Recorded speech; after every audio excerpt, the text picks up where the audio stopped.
what is it about yourself that terrifies you so much that like you don't even want to talk about it? You might not even know what it is. AOA, that's a triple play. New episodes, I couldn't wait. Yeah, open your mind at the first gate. Press play, no need to debate. AOA, check me out. Look, clocked in, you can catch the hype. Golden Dawn, how we follow the light. Anime like life, married to it, my wife. What is going on, ladies and gentlemen, boys and girls, people of all ages? Welcome back to the AOA show. I'm your host, as always, Ian, along with the boy Isaiah. Ohio. And Gavin. Itadakimasu. And today we're here talking Tower of God once again, this time episodes 260 to 269, season 2, that is, of course. And we have questions by some of the lovely folks in our Discord, and we're going to answer them today. So make sure if you guys want to hop in on the fun that you are posting your questions in TOG questions in our Discord channel. Link is in the description down below. After our live streams, we conduct the question for 1 hour. And then we will compile a list of the 7 most upvoted questions, and we will answer them. And then later in the week, you could expect Isaiah and I to clean up some of the other questions that didn't make the top 7, but that had a good amount of upvotes, were interesting, or we just want other people to be able to have an active participation within this whole Clean shit up. Yes, that we got going on. Anyway, so that's what we're going to do today. If you guys like the content, make sure you guys are liking, subscribing, hitting that notification bell, sharing with your friends, and commenting your thoughts down below. What did you think of our discussion today, our opinions, our theories, etc.? How was your day going? How did you enjoy our live stream, the blog post videos, everything? Let us know your thoughts in the comments down below. And speaking of which, obviously go check out the blog post discussion that we posted, and also check out our live stream if you didn't already as well. We're finally getting through this whole Webtoon debacle, and we're coming out stronger. Sunny skies. Yes, on the other side of it. So, yeah, moving right into it. So question 1, Gavin, if you want to take it away. All right, now here we go. Number 1 is by Irene Sharda. Listening to Gustang's one-sided conversation and remembering that Gustang is pretty selective in who he gives respect to or even speaks directly to, finding most of the citizens of the tower being below him. Who do you think he was talking to? Who is Rachel the pawn of? Wow. Okay, so that is so hard because, I mean, it's weird because we... With no evidence based off of this conclusion, I weirdly would not want it, but I could see maybe like a Han Sung, and really just no evidence based off of it, only that we've been seeing him recently, and like maybe that's like a connection of some relative terms, but based off of previous decisions. No, I mean based off of like previous decisions made by Gustang, like in the workshop art, it seems like he is maybe like he's going. I don't know. I can see like weird ties with Fug in a sense, assuming like Han Sung's even a part of Fug, which I'm assuming he is also. But like weirdly enough, he is. Yeah, Han he Sung is. is, Yeah, it's more like whatever sect of Fug it is, fair enough, depending fair good and enough. bad. Yeah. But I feel like Gustang might definitely has ties or connections with higher ups in Fug in a sort, and maybe it's like on like Han Sung's term. And this kind of goes into who is Rachel a pawn of? I do think Rachel is a pawn of Fug, and I also feel that like they're playing this weird like game of catch-22 where it's like they're almost playing themselves but for a benefit in a sense, where it's like they're using Fug is using Rachel because they know the relationship with Baam and like forcing that like relationship to get Baam up the tower, and it's like they're playing on it in those like different relationships. It's weird. I don't know. I just feel like Gustang in some way, shape, or form is talking to somebody up in Fug, any higher up. Maybe he's working with some Han Sung booty. Who knows? But yeah, that's who I think Rachel is the pawn of, and who Gustang was maybe talking to. And I feel like that would be interesting if he was. I don't know. I miss Han Sung, and yeah. Okay, Fair enough. yeah. Go I don't think it's specifically Han Sung, but I actually do think that it is like an elder level person of Fug, like one of the OGs. Because again, like the question states, Gustang is not like, just running around talking to any old nigga. Like you got to be, at least at his level before he even considers giving you respect, let alone directly speaking to you, which means whoever this person is has to be able to like mollywop just about anybody, right? And then tie that in with like who is this person using Rachel as a pawn.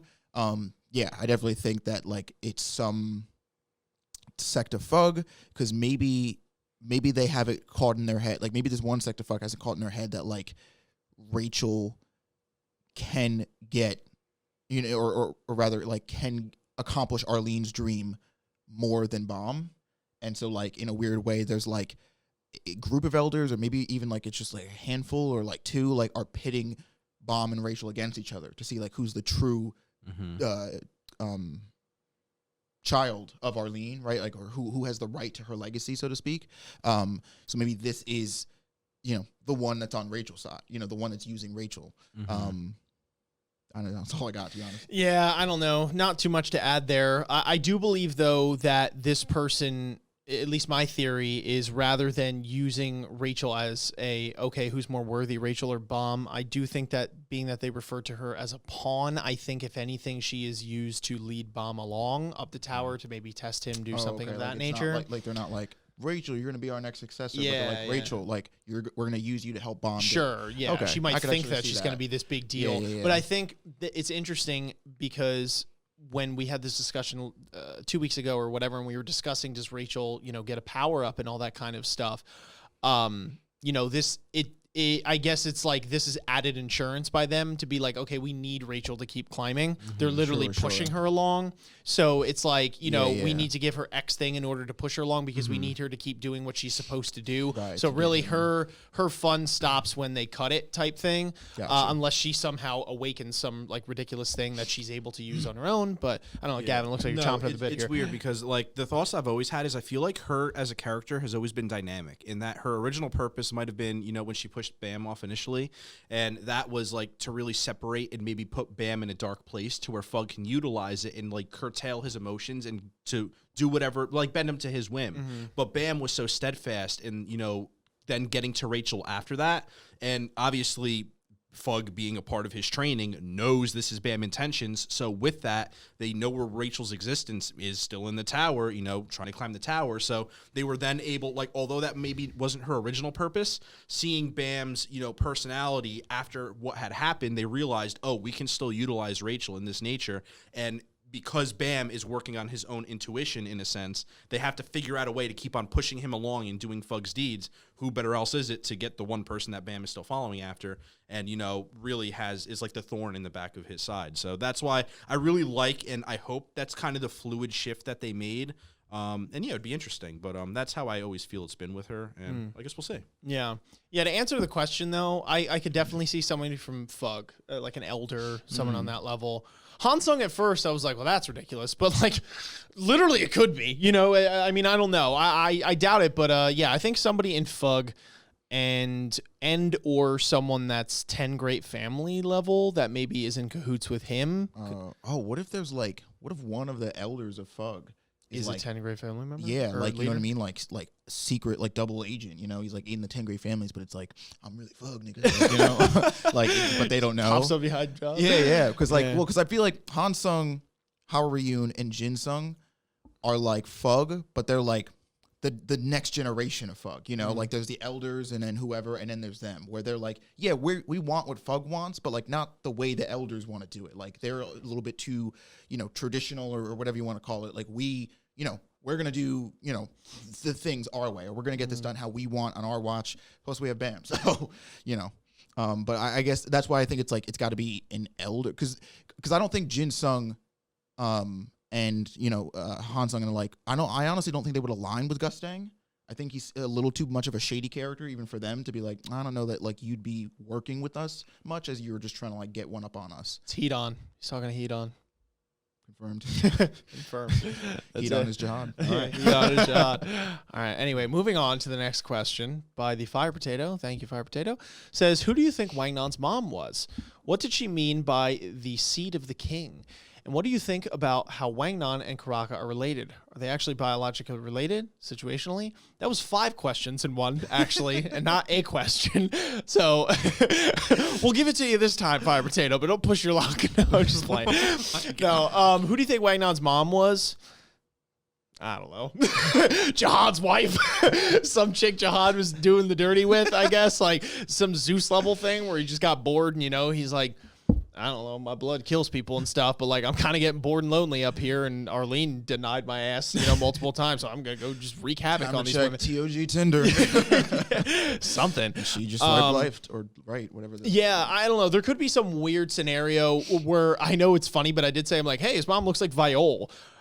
It could be like literally she's Arlene, like some crazy thing, but like he was the child of prophecy, some weird shit. But I think I'm just going down a rabbit hole at that point. I will be honest, I don't think I have nearly enough information yet to know. It would either be that scenario or the flip scenario where he is Jihad. It was someone who hooked up with Jihad or whatever. And then that person that was like, if anyone asks for this ring, contact me first. And that's someone that works for Jihad, or that could be the flip where it's like that's a Fug person. But I don't know. I personally don't think I have enough information yet to make a solid guess. What does she mean by the seed of the king? Well, let me tell you about the birds and the bees real quick. For anyone who doesn't know, when a man and woman love each other very much and they do the dirty. Anyway, so that's what I think it is. And what do you think about how Wangnan and Karaka are related? Are they actually biologically related situationally? If they are biologically related, Karaka didn't recognize him as that, which is interesting because Karaka was like, my brother, when Baam brought that up earlier. So you'd think if he knew what his brother, if either he doesn't know what his brother looks like, or that's not, or he, that's not his biological brother at that point. So I don't know. The fact that he didn't immediately recognize him makes me think it's a little less so that he could be, but again, it could have been just be like, okay, the person with the ring is my brother, type thing. Yeah. So it could be. So I don't know. I'm kind of in the dark with a lot of this question, to be honest. It's all hypotheticals, but that's what we do here. Anybody else got anything? Yeah. So I'm actually not too far off from your answers. Who do I think Wangnan's mom was? I do think that she's a woman that Jihad tried to either have a relationship with, but I actually mostly think it was just to get an heir out of. And because Jihad's blood kills people, or unless you're strong enough to take it, that was the sickness. Like that's why she died. Like that's what ended up killing her. And that Wangnan, in a sense, is like a failed experiment, at least to Jihad, right? He's something that like, I think he might have even considered that like because the mom or the woman couldn't handle his blood, he's like, I don't even want whatever child like comes out of that. So like cast them down to whatever floor they were on, the red light district. Yeah. And I think that's why, that was what was in her head the whole time, is because she probably lived either, I don't know about like with Jihad necessarily, but like, probably got it in her head that like she could be in a relationship with King Jihad if she could just do this, and her failing to do so is like what sort of mentally scarred her for all her time now in the red light. All she's concerned is like, well, if I can prove him wrong, if I can raise this kid to be the next prince. I think I'm sorry to cut you off, but yeah, I think their worth is defined, or at least my prediction is that her worth was defined to her by how successful she could be with doing that. And Wangnan, it reminds me, if anyone's watched Baki or is familiar with it, that's literally the whole premise, is that Yujiro Hanma, like the ultimate dick of the show, but is just ridiculously powerful. Basically, like he doesn't care about any of the women that he is with romantically or anything like that at all. He's just like, raise me a child that will be as good as me, and so like somebody's worthy of it. And if you don't, you're trash. You're trash anyway. But like, I don't even know, because like, so the only reason, so I think it's a little bit tweaked again in the sense that I don't know if like Jihad was looking for an heir, because he doesn't strike me as the kind of nigga who's like, oh man, like let me get a son to like teach how to. No, he's like, no, I want it. True. Yeah. So I actually think that like maybe it's because she got pregnant. That he was like, oh no, get rid of all of that. Like I don't want that. So again, cast it, and then I think if you think about it from that woman's perspective of like, oh no, but if I can just show him how great this kid could be, he'll change his mind. He'll take us both back, or maybe like just me back. And I think that's what sort of built, and so in that sense, yes, I do think him being referred to as the seed of the king is very literal. I think actual Jihad's DNA. Yeah.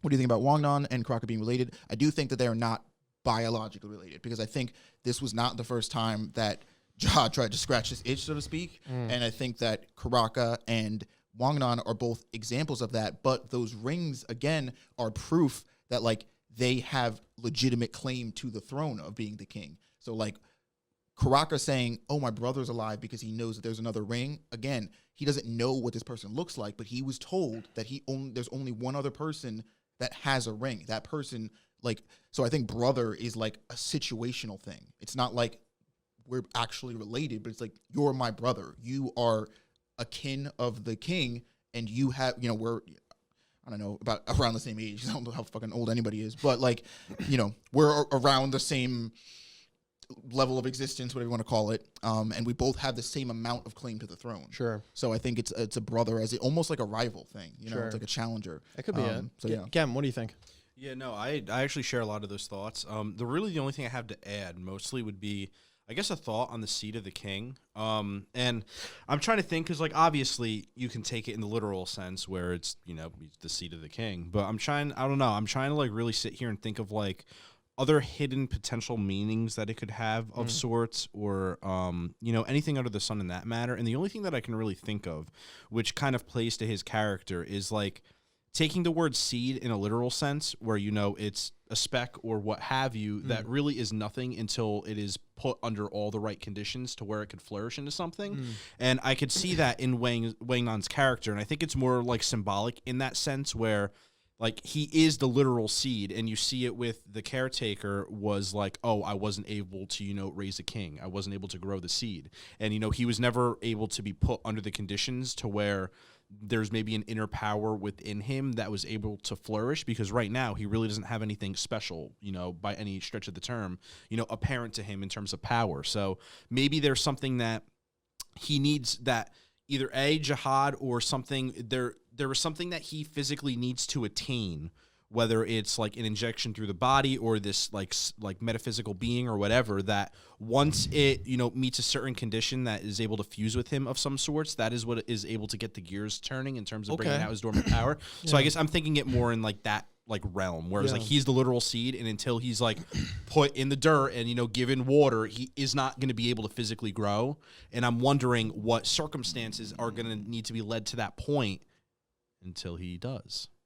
So yes, that's interesting stuff. Yeah, very interesting. I could totally see something like that. But anyway, want to hit us up with the next one? So the next question is from Just Sarah. She says, "It's stated that your sworn enemy is whatever you fear most. Taking this into account, what do you think the sworn enemies are of Kuhn, Endorsi, and everyone else? Everyone else is a lot of people and kind of vague. So let's just chalk it up to who do we think the enemies are of Kuhn, Endorsi, and I don't know, pick another character that's there." Okay, got anything? Yeah, so Kuhn, like I said in the reaction, I do think it's somebody from his family. I think that the being cast out of his family is actually a much bigger deal, was a much bigger deal to him psychologically than obviously he would let on. So I think it's somebody either like a mom, or like maybe, one of the, like somebody who was legitimately from the family that he might have hurt and or offended by betraying them when he did betray his family. Yeah. Or Maria, the woman who he now helped, or who he helped ascend to the throne, but has now been like told or led to believe, like whatever, that she's in cahoots with, or was in cahoots with the Lopobia sisters. Sure. And presumably is still and is up to no good shenanigans. So I definitely think that, because I would be surprised if ever since he learned that fact, like that isn't something that's on his mind. And we do know that, again, the sworn enemy thing like draws from your past and from your conscience. So if, at least for Kuhn, I think that's definitely what it is. Endorsi, I think it could be maybe one of the other princesses that she had to like beat out in a competition to like for her to become princess. Like maybe she was squared up against, like maybe it was like the final round, the final pick or whatever. And it was like between her and somebody else, and so maybe that other princess. I don't know, because her past is, again, actually, I was thinking about this when we were reading today, because there's a fair amount of the characters in the main cast whose backstories we don't really have a whole lot on. No. Endorsi being one of them. So I mean, like we know of her origin, so to speak, but like her backstory in terms of people she knows, people she's interacted with, either in or not in the tower before meeting up with the main cast, we don't really know. So I could also see one of the other things that's a mystery about her is her real name. We know Endorsi's not her actual real name, from the whole name hunt thing. So I wonder if maybe her sworn enemy would be whoever gave her real name or whoever gave her the name Endorsi. You know? That's interesting. Gavin, what do you think? Or I'm sorry, unless you had anyone else. I'll think about the last one. Okay, go for it. Yeah, Kuhn's a weird one. I definitely am in the mindset of you, where it might be somebody from his family. Outside of that, I'm trying to think of like the real like stipulations on what like. And so, like, we see Rack, for example. His is, like, a big sea monster who, like, literally is his enemy because it's just a pure tank. So, you know, Which Rack, he's not even actually scared of.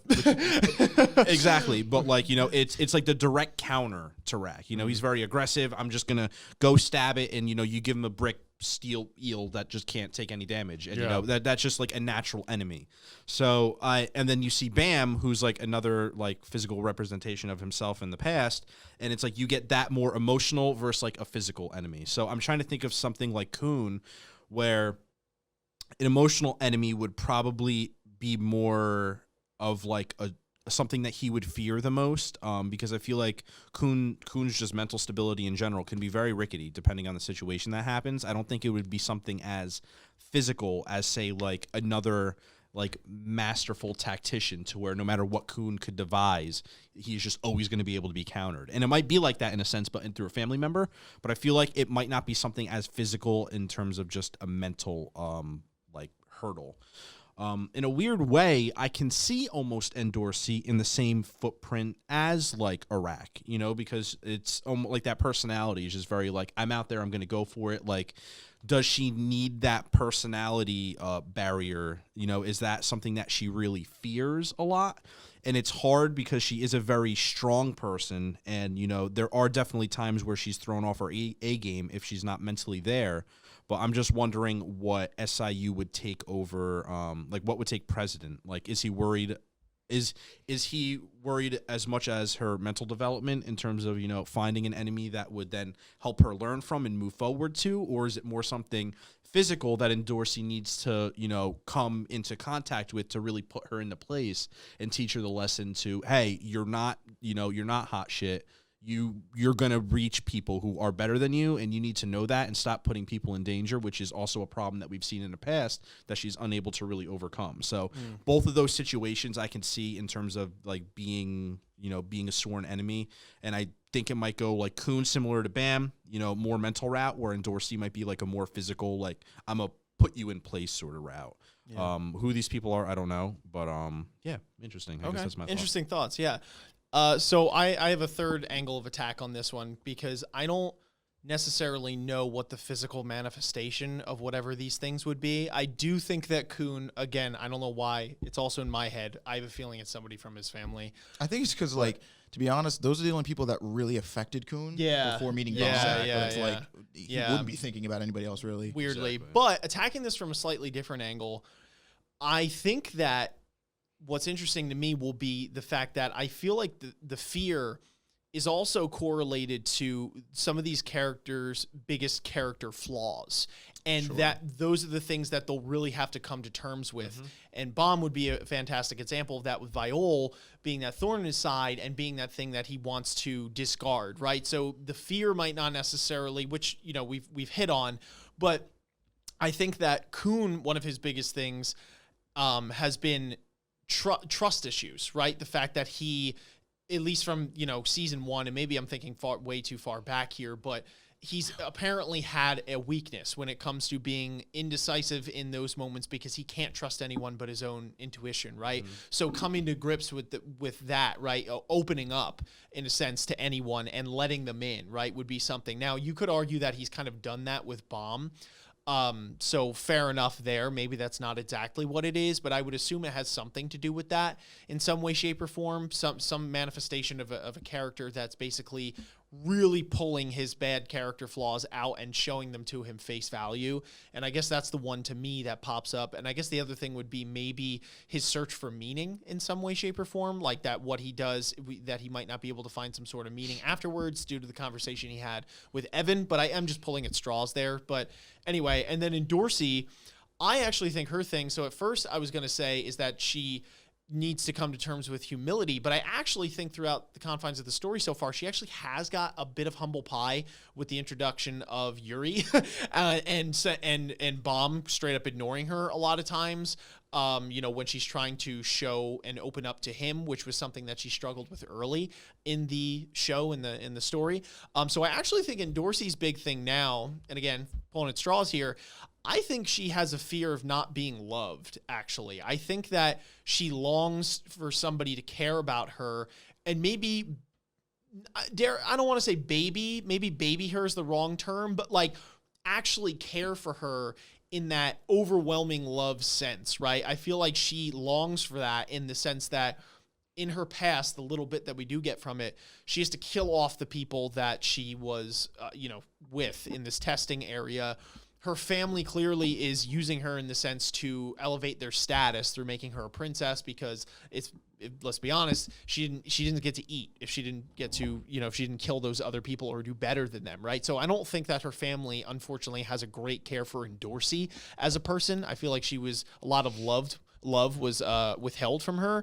And I do feel that she gets frustrated now with the fact that Baam is so keen on Rachel's well-being rather than hers. And when she's trying to be like, hey, Baam, you're going to like come with me, like do this thing. That's her way of showing like, that she cares, but it's like, it's coming off in the wrong way. And she's like confused as to why he doesn't reciprocate said feelings, but he does reciprocate those feelings, or rather he does have those feelings towards someone who Endorsi deems completely unworthy of having those feelings shown towards them.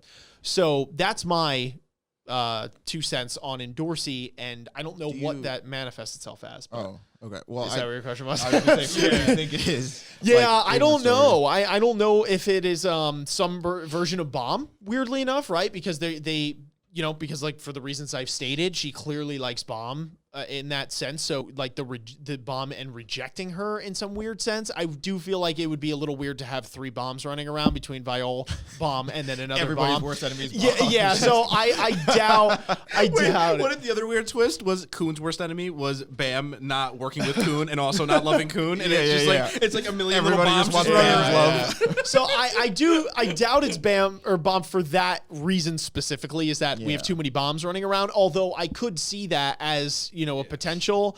Or it could be someone like her parents or the people that set her up for this, or I don't know if it has to take. That's why I thought it was somebody like her parents, because somebody who was so willing to cast her maybe original name aside in giving her a name like Endorsi, Princess of Jihad, probably didn't get a lot of love out of that whole situation. So, because I do think that's an interesting tie-in, like we see with Rack. Like, Rack's whole thing is he's not physically scared of this thing, but I do think one of Rack's biggest fears is an opponent that he just can't beat, that's so overwhelmingly powerful that no matter how hard he tries, and one of his biggest character flaws, that because he's so damn hard-headed and fearless, which is great in most scenarios, is not great in the scenario where no matter what you throw at this thing, it's just going to beat you every time. So taking a different approach might be your best scenario. So I could see that with Endorsi, where it's like, because her biggest fear is love, like whoever the person is that taught her that in a weird way, that like, or that gave her this inclination that like she doesn't deserve love. Yeah. So maybe a parent, maybe the people whoever it is that like comes to people to like pick princess candidates. Yeah. And again, that's why I think Maria is a strong candidate for Coon, because that was the thing that gave Coon trust issues, that whole debacle with Maria and his family. Yeah. Once that happened, he was like, oh, all right, cool. I shouldn't trust anybody. No, for sure. Like, I think the only other, I was just thinking of it now, the only other one that I could think of for Endorsi, or one of the big standout ones, if it's not the withholding of love, which I do strongly believe it's something along those lines, is fear of her destiny, or fear of or preconceived destiny and fate, being that she does clearly like Baam, and it keeps on getting drilled into her by Garam company that it's like, you're going to have to make a choice. And being that her family's propped her up to be this princess, she has all this riding on her, she's kind of lived in that lifestyle for a while until Baam comes around and rocks her world, in that sense that now she struggles with the idea of fulfilling that destiny, if that's the destiny that she wants to fulfill, and she has a fear of that. But that's actually was coursing through my mind, and the thought of that also came into like maybe a Nox mom in a weird sense, because like obviously there's a big physical distinction where she would be able to tell that's a Nox. And, in a sense, that's like a failed version of like and like what she Yeah. aspires to be in a sense. I mean, 'Cause fail, I don't take it think- lightly, but like, you know. I don't think there's any stipulation on like what version of this person could manifest. Sure. Yeah. So I'm thinking like, what if it's a version of a knock who like is a full princess, or what? Again, sort of going back to my theory of like maybe, you know, one of the last few people that Endorsi had to beat out to become a princess. What if it's a version of that person as a fully fledged realized princess, which again is like a weird version of looking in the mirror for her if she decides to continue going down the path of being a princess, because she would have to end up probably much similar like that person. So that could be interesting. Damn. It's a weird scenario. The only thing that all right, I promise I'll shut up after this, but the only thing that deters me to rebuttal my own thought is the conversation that she has with Garam. And when she's like, I want to see how you have to live, being that you are one of these shoes that have been off the display case. Yeah. And she doesn't seem to be too shook by that lifestyle in that conversation. So that's the only thing that kind of rocks my theory, in my own theory in my head, is that maybe she doesn't find too much fear in the potential that she doesn't go the princess But I route. feel like- so I don't know. I feel like Endorsi's the kind of chick who like, if Says she is that upset she's about not- it, she's not going to tell of you. course, So like, yeah. and I think that's why Garam brought it up, because she's like, Yeah. you're not going to say anything, but I can tell you're like a little, like you're thinking about this. That's So true. like, just keep Very this in true. mind. Yeah, Dorsey's the perfect example of someone who exerts an overwhelming amount of a certain character trait in order to hide other ones, which there are lesser plenty of ones. people like that in this world that do that. So always realize that when somebody is overwhelming in one area, they're probably compensating or hiding something else. But anyway, little life like a lesson. PSA. Yeah, I'm just saying, it's really a lot of times it's true. But anyway, moving on, Gavin, because we could do this question all day. I also think it's funny. I'm sorry, by the way, that the Fire Potato and Just Sarah got 2 questions back to back, because you guys are the fire starters in the Discord. They're always, every time somebody comes to the TPs Discord, of a pod. yeah, the Fire Potato says, oh, so-and-so, welcome to Discord and avoid Sarah or whatever. And then like, that's her opening line. And those two are always wreaking havoc. So No, I like the meme where it was just Sarah is the sworn enemy of our Discord. Nah, we love you, Sarah. It's okay. You're loved. Maybe. But no, let's see. I'm kidding. I'm kidding. 4, we have Vladimir. Considering that Bam's sworn enemy is himself from the Fug days, what do you think this tells us of Bam's character development? Does he resent himself for acting the way he did as Viole? Good question. So, it's weird because Bam has definitely come away from Viole, and in a weird sense, I kind of want to tackle the resentment first. I don't know why, but it kind of became clear, or at least possibly clear, I don't know, in terms of, you know, seeing his sworn enemy being himself as Viole. And, you know, obviously it caught him off the bat at first, but it was interesting to me how, you know, we were talking, it was almost like the Naruto waterfall scene, and it was like, for that, it is like the actual fear of oneself. I didn't really get that with Viole. It almost seemed like he was very accepting of himself and actually was almost considerate of it. He was like, even if it's my former self, I don't want to kill it, you know? Like that's not my goal. It's to change that. And like it really seems like he is trying to take the steps forwards of changing it and almost does accept his past in a sense. I don't know if that's just blinded by, you know, a guise of Rachel, like that maybe he's bringing it down. I don't know, but for me, I feel like he's not proud of him. He's not proud of his past, but he does recognize what has happened and, you know, is trying to lay it to bed and is doing his best. But, like, I don't think he necessarily hates himself for the things that he has done. It's more of, like, a general understanding. That was my takeaway from it. I don't know if you guys disagree or not, but it's hard because I haven't seen anything to where he's, like, you know, that self-loathing in a sense. So this was interesting, and I'm not going to lie, I kind of am cheating on this question because, full disclosure, we just recorded our blog post discussion before this, and SIU, it's 10 at night, bear with me. SIU makes a brief mention of this, and he refers to it more as like, he says something along the lines, paraphrasing here, that this isn't going to be some like head-to-head, you know, character transfiguration type thing. It's really going to be a thorn in his side, I believe was the words he used. So judging off that knowledge, being that's coming from the horse's mouth, I don't know if he necessarily resents that part of himself where he's like, oh my gosh, you know, this is worse. Now, to be fair, they do say it's your worst fear. So, I mean, I think maybe he fears becoming that at some point again, and he definitely is not fond of that part in of his past. But I don't think it's a matter of hating it per se, because then again he would probably try and kill it or detain it like way worse than he did rather than save it. So I think it's just like this whole I'm not living the past, bro. You know what I mean? Like you're doing your thing. Like sit down. You're drunk. I'm just gonna, if you let me. 2021. Yeah. If I'm gonna listen, you gotta hear me out. Like this, that, and the third. Like you're me, bro. Like we've got past this. Like it's all good, But I don't know. What do you think?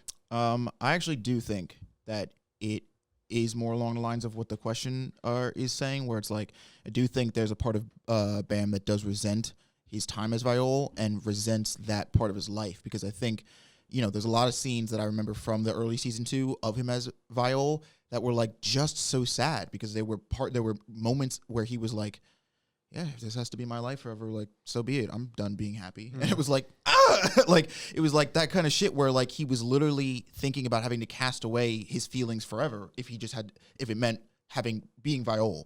And so what I think the whole like him saving the Viole instead of wanting to kill it, I don't think that's in Bam's character. I think even if he met a version of him or a person that was like him or whatever that he didn't like, his instinct wouldn't be to kill it to get rid of it. Because I think I think the misconception here is that he sees this this data as another human, as another person. And Bam's just not willing to kill another person, regardless who it is. Because that's Han Sung makes that he mentions that briefly in the chapters. He's like, oh, this actually might be kind of tough for him because he thinks that's like a real person. Like he doesn't know that like that's just data basically. True. So I think that's one of his hangups as far as why he's trying to save him. But I do think that it's not so much like for this to be considered Bam's worst fear. I don't think it has to be something where like you mention it and Bam's like, God. Because I actually think, to be honest, if you ask people what their true worst fear is, like most people wouldn't even tell you the first time you ask. Like I think it's something so deep seated and it's something so. They might not even be able to tell you if they wanted to. Yeah. So, that's what I'm getting to is that like a lot of like we talked about the last question with Kuhn and Endorsi.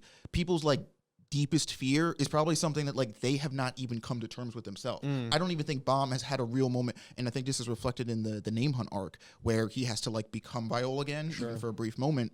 I don't know, maybe I'm picking out like into context, but like his whole demeanor in that portion of it, like echoes when he was actually Viole. He seems very like depressed, for lack of a better term. And like, I think he was like, all right, whatever. I have to do this to get this job done. It can only be done by Viole. Everybody's saying that like, that's what has to happen. So whatever, I'll do it. I'll put on the wig. I'll just be Viole. But like, again, that's different than like sitting down in a mirror and being like, Bam, let's talk about your time as Viole. Like, did you like that? You know what I mean? Like, it's different asking people to tell you what they're afraid of versus have them talk about, like, have them come to terms with it. Yeah. And I think that's what, like, I'm going to love so much about this arc, and what's going to be so interesting is, like, we're not talking about the shit that's, like, what do you not like about, like, other people or what's something about like, no, what is it about yourself that terrifies you so much that, like, you don't even want to talk about it? You might not even know what it is. And, like, I think that's why he resents that part of him, because that part of his life represents everything that Baam as a person doesn't like. He was being forced to do things he didn't want to do. He was forced to hurt people he probably didn't want to hurt. He was told, at the time that he could never see his friends again. And like, it was all in quest of like, you are the god, you are the slayer who's going to kill Jihad. And Baam doesn't want any, he doesn't want to do any of that. And like, so Viole is this, and I think this data version of Viole is sort of like, again, the completed version of Viole, what he could have turned out had the whole workshop battle not happened. But I do think there's a part of him that like is gonna, I think when SIU in the blog post refers to that whole like, this is gonna be a thorn in Baam's side during this arc, is because this isn't gonna be something he can just beat with a thorn and shrug away. It's gonna be a thorn in his side because this is a problem that until he like stops and faces this thing head on and is like, look, I don't like you, but like you are a part of me. As much as I hate this, you were me. We like, you were a moment of my life, and I can't look away at that. I can't not talk about that. I can't not like come to terms with it. I think that's what he resents about it. Interesting. I don't know. Do you have a rebuttal? No, it's weird because I think of resentment when it's like you're really sitting back and you're beating yourself up over it a lot. Like you're it's like, and he doesn't have to be so forward with it, but I feel like it can come hand in hand when it's like you don't necessarily have to resent something to not want to become something. And, you know, I genuinely, I feel like that's his fear, is just not wanting to be back in that, like, mindless state in a sense. And you don't have to resent it to fear it, and, like, fear that power within you and overcoming you. Like, it's a weird play, and it's really just resent. I feel like at the end of the day, we're kind of talking about the same thing. I don't know. It's weird. I think it's a valid point. And I could see things in both, but I do understand what you're saying, and yeah. But anyway, so let's move on to the next question here. Thank you for that question, Vladimir. So next question, number 5, is by Riru. Thank you for the question. For the first time, we get to see Endorsi and Rachel sit down and talk to each other. Endorsi expresses jealousy over Rachel having Baam's attention, even though Rachel seemingly doesn't want it, while Rachel expresses contempt for Endorsi being jealous when she seemingly has everything that Rachel wishes she had. What do you think about that conversation? Ignoring your preconceived opinions on Endorsi and Rachel and putting aside what they've done in the series so far. Looking at you, Gavin. Who do you think... No, I'm just playing. Who do you think was in the... No, seriously. Who do you think was in the right? Or do you think that both, or do you think that both of them or neither of them were in the right? Why? So good question. And I need to reread some of it because it was long. So, because there was like a lot of exposition before the question. What do I think about the conversation? I find it interesting, and this relates to real life a lot, right? Where it's like, you always think, it's like people always compare things to others that they don't even know, or sometimes they do, and they're so narrow visioned on it, and they just hone in on like one thing that it's like, oh, well, you have this, you know, like you have to have it so much easier because you have this thing, and then neglect all the other million things that go on in their life. Like you see it a lot even with like social media right nowadays, where it's like you look at X celebrity or somebody who's very popular on social media or whatever, and you're like, oh man, I'd love that life. Or it doesn't even have to be something crazy. It could be like a close friend of yours. It could be someone you haven't seen in a while that, you know, whatever. And it's like, oh, so-and-so did this, so-and-so got married, so-and-so has a lot of money, whatever. And you're always taking these particular things and comparing yourself with them, right? Instead of comparing yourself with where you were yesterday and how much you've improved on an individual level. And a lot of times when you do that, you tend to block out all the other things that could be potentially happening. That person that you resent for maybe or are jealous of for having a lot of money and a lavish lifestyle might have a miserable relationship with their significant other, right? They might be a person that longs for a family and can never have it, etc. I could go on with examples, but you get my point.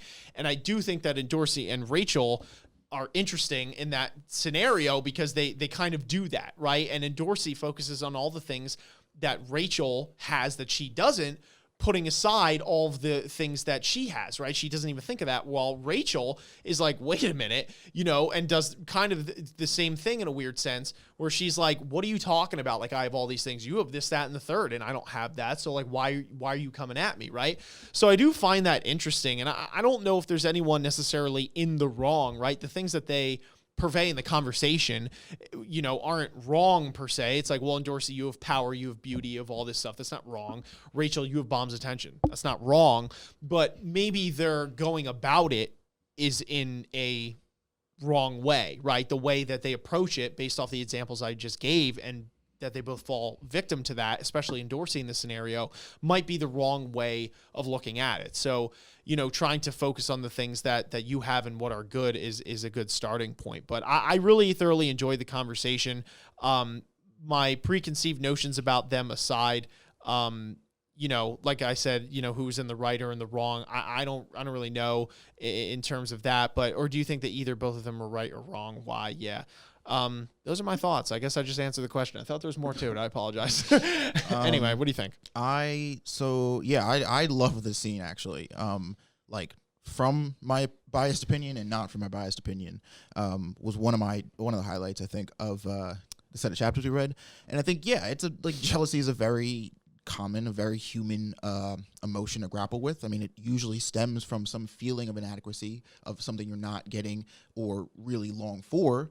So like we just said before, when we kind of went in on Endorsi, one of the things that like I think Endorsi does struggle with is like this feeling of opening up and being vulnerable because she wants love, but she's afraid that if she opens up and makes herself the kind of vulnerable you have to be loved, she could get hurt by it and might get hurt to a point where she can't recover. So seeing Baam so like willingly throwing himself after Rachel, like she wants that attention, but like she's too afraid to open up and ask for it.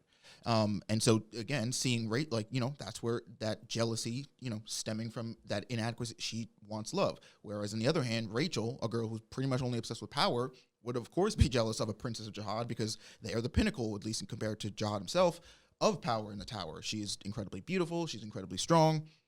She can pretty much, you know, I mean, you know, that's why this is great, right? Other than love, she can pretty much get whatever she wants.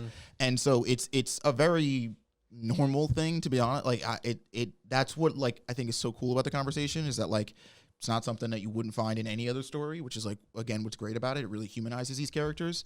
Like you really get a sense of like, I mean, like Rachel, we kind of knew this about. I mean, she's pretty much jealous of anybody with a remote, like crazy amount of power more than she has.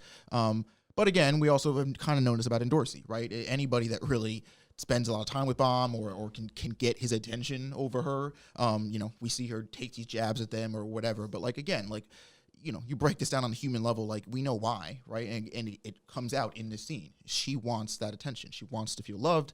And especially because she likes Baam, seeing him give all like this overt level of attention to not her, but you know, not her, and arguably one of the worst people to give it to, because she's not only not reciprocating it, but is like doing the literal opposite on the other end of not reciprocating feelings. But I don't think like there's anything right or wrong, because again, it's not so much like jealousy is not wrong until you act on it, right? Jealousy is not the feeling of jealousy, like I just said, is incredibly common, and like every human, I'm sure, at some point in their life has to feel it about something. Now, if you kill somebody because you were jealous of them, like, yeah, that's not something you should do. But like, so it's not wrong. Neither one of them are wrong for thinking the way they're thinking.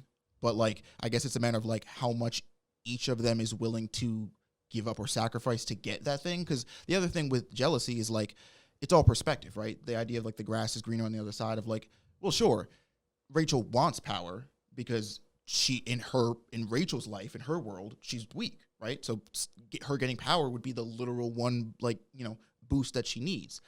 But she's like, well, your life must be perfect then.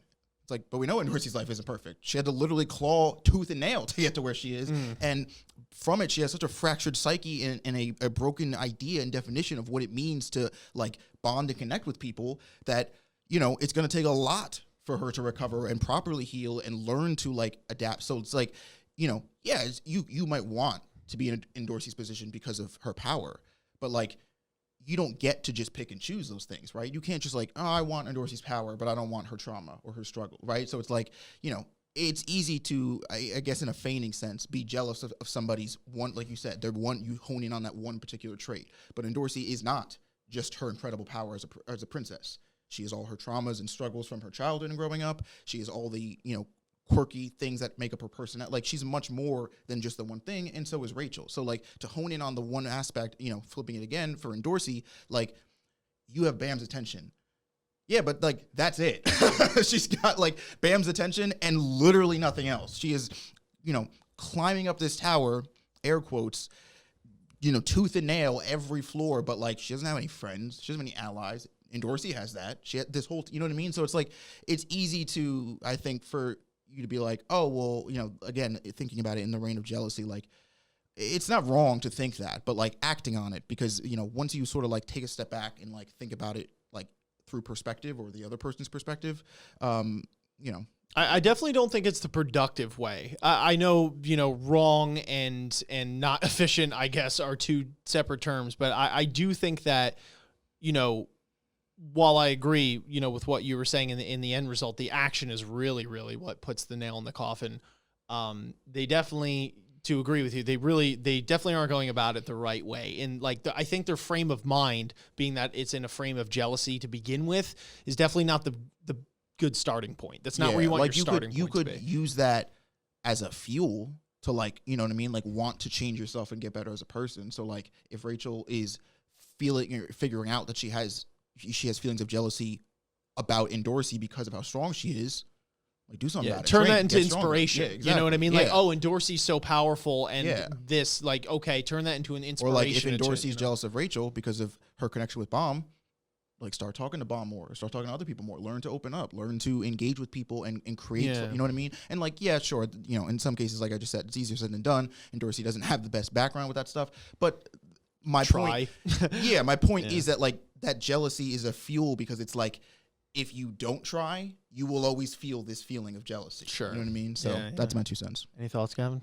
Honestly, I couldn't. It'd be beating the fuck out of me. Like, honestly, you guys went so ham, I couldn't. There's nothing. There's no Sorry. Well, you have the next question, I think, right? Yes. All right, take it away. All right. So number 6, Emperor Dark North says, thoughts on Wangnan's backstory. What do you think his true motivation is in climbing the tower? How much does his status as Jihad's prince affect his mindset and his mentality? What are my thoughts on his backstory, just from a literal sense? It's sad as fuck. Wangnan's one of my favorite characters, and to see that, it was just like, it broke my heart. Wangnan, it's just like Wangnan is such a, you know, such one of my favorite characters because he doesn't deserve anything. I mean, you know, that's like just so many characters in the story that you could apply that to, but it's like Wangnan especially because he's never once, you know, and I could eat my words, I guess, because we haven't finished his story, but like he's never once steeped into the, you know, I guess like the bottom rungs of like the way this tower works because of his circumstances, right? He's never used his circumstances as an excuse to then step over other people to get it. You know what I mean?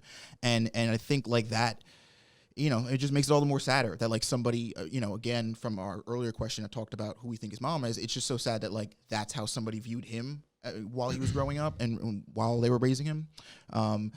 What do you think his true motivation is in climbing a tower? How much does his status as Jihad's prince affect his mindset and mentality? I think his true motivation in climbing a tower right now isn't really any different than what his declaration was in the beginning of season 2. I do genuinely believe that he wants to like get rid of the established or the status quo, and he does want to become a new king, and he does want to make a different kind of and a better kind of tower.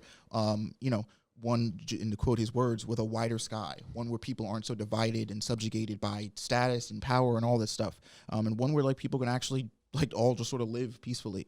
How much does his status as Jihad's prince affect his mindset?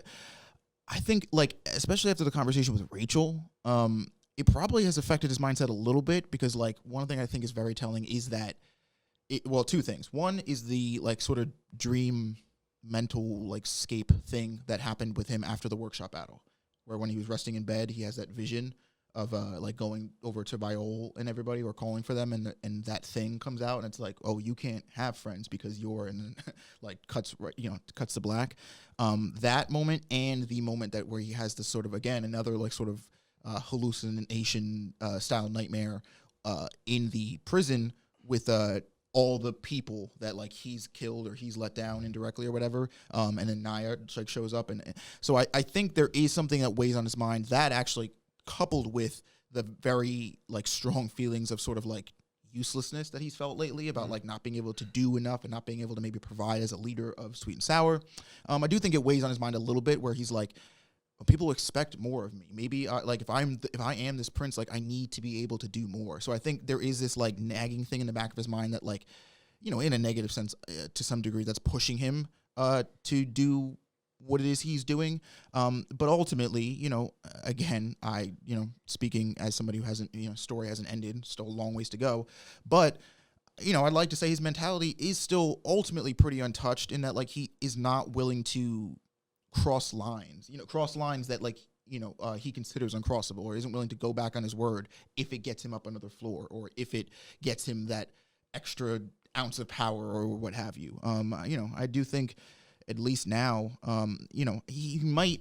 So I don't know. What's interesting is after the whole thing with Arc Raptor and Prince, it's interesting because one of the lines that he has when he makes his sort of declaration about the kind of person he wants to be to Viole, when Viole asks why did you forgive Lurker, is he says something along the lines of, I'm paraphrasing, but something along the lines of like, well, if I were in that position, I'd want someone to forgive me too, because who knows, before my story's done, like I might end up doing a lot more worse things than Lurker did.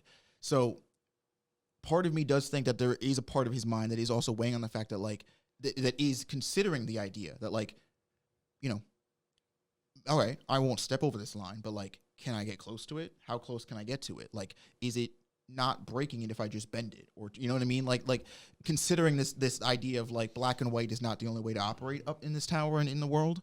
So I don't know. That's sort of my thoughts.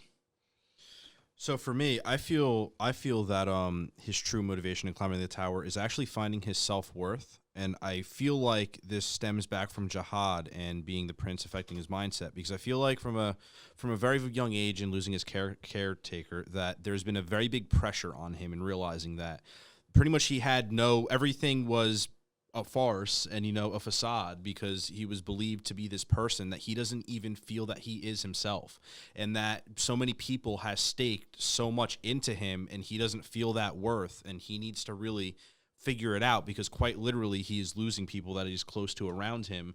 And at the end of the day, if he's somebody who's already held on this pedestal and believed to be on this pedestal, and he isn't even strong enough to save those around him, I feel like in the end game it's going to definitely play a mental toll on him. And I feel like that was his foreshadowing way back when, where it's that if he can't figure out what he is himself and what his places in the existence of the tower, even though it's believed to be very high and it can't figure it out, I feel like that might drive him insane in a sense, and it might cause him to almost be willing to step outside of the realms that he wants to, in terms of justifying things that have happened to him and people that he's lost. And although I see it kind of outside of his character now, in a weird way, I feel like if he does lose some influential people that are next to him in hand, I feel like he could actually take it quite negatively and maybe really just internalize it, and that can fester into something.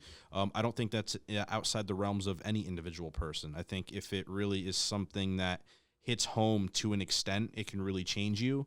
And he's already been through a lot, and he's expressed his, disdain for the people that he's lost around him. And, Naya or whatever, I actually forget his name, being one of them, he's getting used to it at this point and almost numb to it. But I feel like there's an extent where he might crack, and I'm curious. But I do think his motivation is finding worth. What is his true meaning in life? And who knows, maybe just being Jihad's prince in itself could be something that becomes a tipping point, because just in that being that status in society might not even be something that he wants to be, and say he gets a power and is almost forced into that role or position that he might not want to be, they'll like a whole nother, like everything can get flipped on its head in itself. So it's weird. I wonder how much is in his control at the end of the day, and what power he might attain, how that affects his position on who he is believed to be in following this, or if he can pull like a Princess of Jihad route, where it's like, you can go against the grain of what your of what your fate is supposed to be, quote unquote, but that is again going to bring a big cost, and it might not be just your life, but the life of others around you. And if he is a Prince of Jihad, that seems like it's going to bring a pretty big cost, especially if he's able to fill that status eventually. So it's interesting, but we'll have to see moving forward and what happens to him. Hopefully he makes it out okay. What? Ian's turn. Oh, I don't know. He's like looking at me. He's giving me the look. No. I think he doesn't care. No. Emperor Dark North, well, I will not answer the question. Wow. Because I am... Rack Wraith Slayer. I am Rack. Wraith Razor. I will give you something better, and that is meme material. All right. I'm going to laugh when nobody uses that. And when they flame me for not answering the question. Probably. No, honestly, though, I think you guys kind of did that one to death in all the best ways, of course. And there's really not much more I can add on that. I'm really just regurgitating your thoughts, just melded between the two of them. Fair enough. Do it. So, no. So last question actually goes to Gavin here, and I promise I will answer this one. Okay, so we have by Cynical Aguero. How do you think the workshop factors into the bigger picture of Tower of God, since they have always been in the background? Like, since Yurik has that device for separating red Thresha, or now especially since a disciple of the workshop was the one who helped maintain the hidden floor existence with the memory wipe condition. Well, it's interesting because with that disciple, I mean, obviously at that point, the workshop, or at least maybe not the physical workshop, but at least the ideas of the workshop and, people who followed it through go way back, like way back. And I feel like maybe it's what was the question? Let me just make sure I have that proper. The workshop pictures that they have in the Yeah, background. writes his whole thesis. How Was do you that the think right workshop question? factors- In How to- conclusion, hot dogs are a sandwich. You're not getting the camera, bitch. Yo, have you ever seen the dog witches? It's like a hot dog and a burger, and they're like one. No, It and was I patented already in apologize for Australia. saying that because now we're immediately off topic. Dude, no, they actually look kind of insane. If you don't know, look it up. I don't remember the name, but it's a literal like burger with a hot dog. in it. to me, the mic is so high up because I'm leaning back that it's like it's just blocking my whole face. He's like, "What do you think, Ian?" And Ian's like, I'm like, "Yes." So I guess how do I think the workshop factors in the bigger picture? I think that it's almost the entire picture and is what is really the backbone in terms of being able to have that like it's the existence that is being utilized by other people to get what they want. I hate you so much. Why did you do that? You just totally threw out my A game and lost my train of thought. you gotta work under pressure, Rock. Okay. Work under yeah, rocks crack under pressure, dog. I hate to tell you that. Bad analogy. Damn, It was a line from the movie Rocky. You uncultured swine. Wait, I haven't seen it, so deal with it. Damn, he bested you. Got me good. He yelled at you. Really All right, you loud. can answer the question, dog. Great. So how do you think the workshop factors into the bigger picture? I hate you. Oh my god. This is cool when it's like, all right, you answer the question. Of course I can. Oh, now? All right, well, I'm going to need like... And as I'm answering the question, the one who doesn't It know play- it is interrupting me. I actually was going to answer it. It obviously plays a big picture. It's literally, it seems to be all of their inventions of some sort that have overwhelming amounts of change in the tower all stem from the workshop. So I really don't think there is much beyond that. I think they kind of explain this in full in previous chapters, right? The workshop is a place where crazy stuff is made. This is their job, literally. They experiment on people. They make the most wild weapons you've ever seen. There's some shady stuff going on.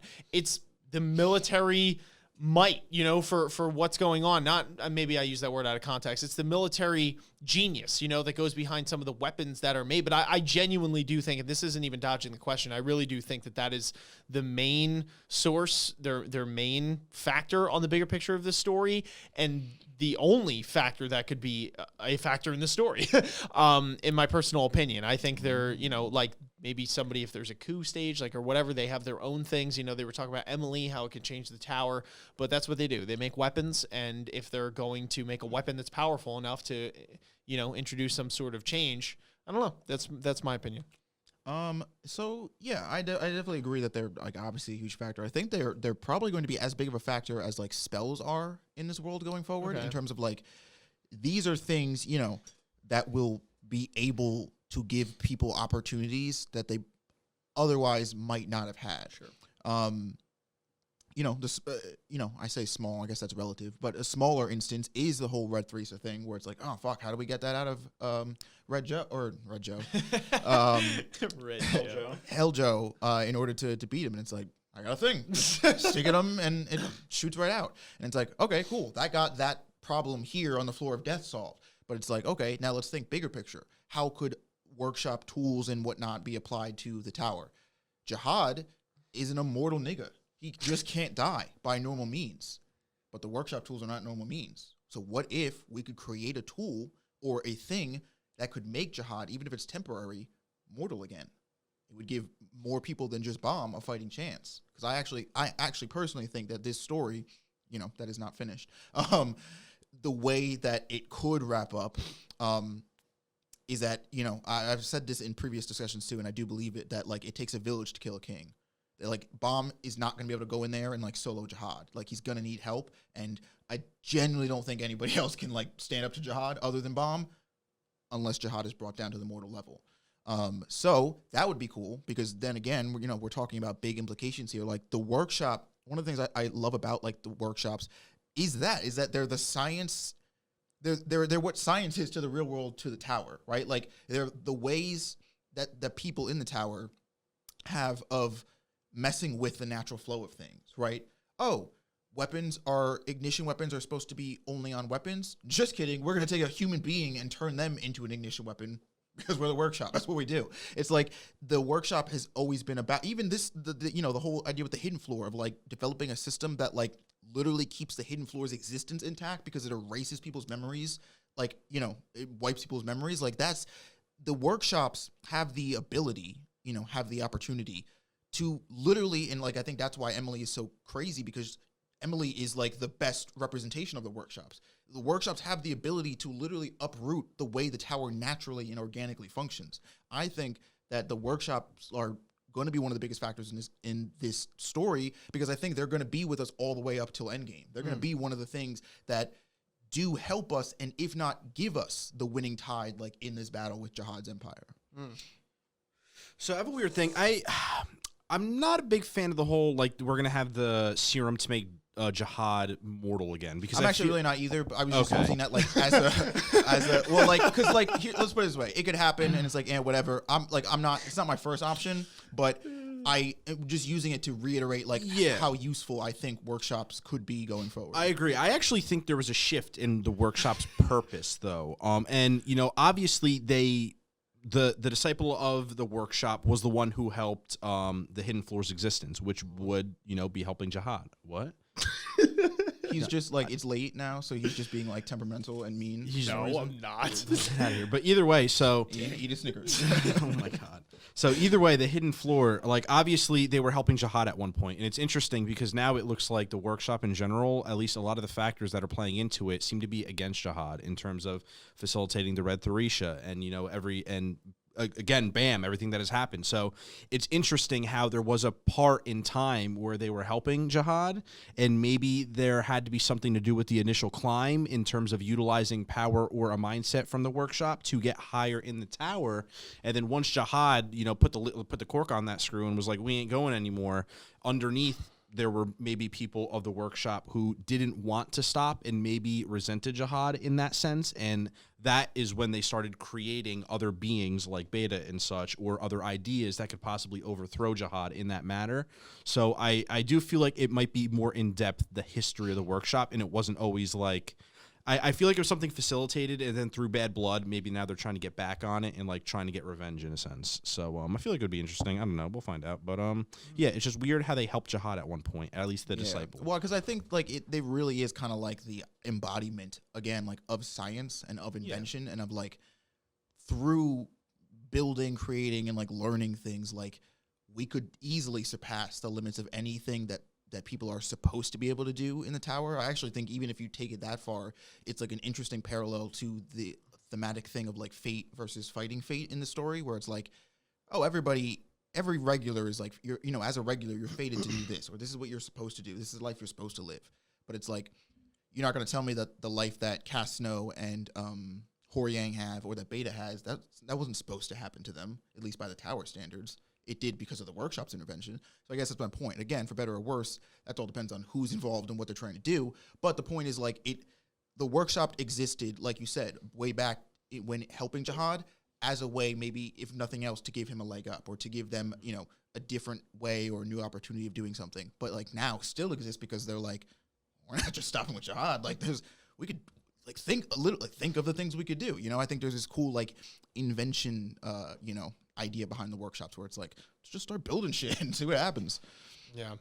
Good thoughts all around. And to be fair, real quick, Emperor Dark North, thoughts on Wangnan's backstory? It was really sad. So there, to answer your question, I felt bad. He really said it was sad. Anyway. It was sad. Anyway. Yeah. Anyway, though. That is our discussion on the questions posed to us by the lovely folks in our Discord. Thank you again to the folks that put forward your questions, and not just the folks that got put on this episode, but everyone else who asked a question. And stay tuned, because we might talk about said questions in future episodes and discussions. And if not, thank you again for participating. Don't shy away. Ask us every single week after we read. You got an hour after the live streams to go in there and ask away. So thank you for that. And also, thank you for watching this video. Hopefully you enjoyed it. If you did, make sure you guys are leaving a like on the video. You are subscribing to the channel if you're new here, hitting that notification bell so you don't miss any future videos or TOG content, because there's a lot more where this came from. Comment your thoughts down below. What did you think of our discussion, our answers? What are some of the answers that you might have given to these questions? And what are some things within the confines of these chapters that had a profound impact on you as a reader? But until next time, catch you on the flip. Peace. Peace. Later. Ninjas are samurais, blazing the kunais. Find me in the leaf of the cloud, screaming out Bankai. We just some ghouls though, who like seeing parts fly.